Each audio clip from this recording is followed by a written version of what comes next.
Not so much dressing to impress these days, more like dressing to keep the cold out and the rain. Ruth, what's going on? That's a great introduction, but yeah, it was havoc with the wardrobe choices at the moment. Is it spring? Is it summer? Is it winter? Who on earth knows? The weather certainly doesn't know. Likes to keep us guessing. It'd be so boring otherwise, wouldn't it, if it was all plain sailing? But yes, now then, we have a bank holiday weekend just around the corner. I'm sure you're aware of that. And usually a recipe for disaster as far as the weather is concerned. And I'm sorry to say, but this bank holiday weekend, it's going to be no exception. It's not looking fabulous. Now, I'm sure many of you might have heard the thunderstorms that woke so many of us this morning. There are more of those to come over the next few days. You are welcome. We might have a bit of sunshine, but I think the thunderstorms are going to be kind of the main talking point. But at least it's going to be a case of warm air, warm rain, because we've got a plume of warm air coming up from the south. So I know that's little consolation, and I'm really struggling to make this sound better than it actually is. But let's have a look on the bigger picture. I've tweaked the colours to make it look yellow and a little bit more fabulous, because it is going to be warmer by the time we get into the bank holiday weekend. But look at that, a great big swirling mess of low pressure. And as you know by now, that means unsettled conditions. And that's exactly what we've got. Let's take a look in a little more detail. Teeny tiny sliver. Did you see it? Yes. But here's the positive, and I like to be positive, at least because it's so yucky out there. You haven't got to worry about UV levels, and you haven't got to worry about pollen too much at the moment. I'll leave it at that.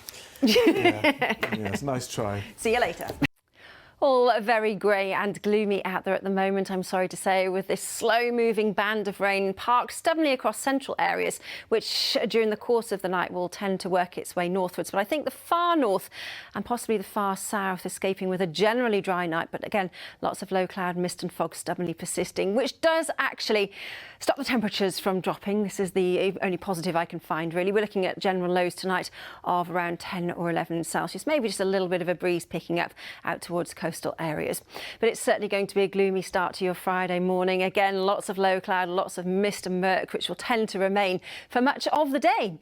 As far as the wet weather is concerned, there will be plenty more of it. And again, it's edging into central areas and tracking northwards during the course of Friday afternoon. Again, some heavy downpours, possibly some rumbles of thunder thrown in for you too. Later into the afternoon, one glimmer of hope. Down across the very far south, we could see something of blue sky, maybe a little bit brighter, with temperatures here topping out at about 13 or 14 in Celsius. Slightly cooler than today, but still about average really for the time of year.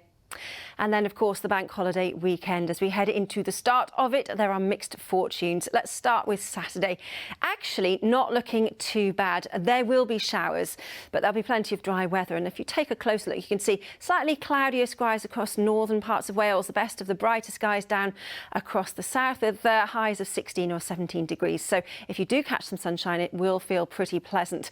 As far as the rest of the bank holiday weekend is concerned, though, it is looking generally unsettled throughout.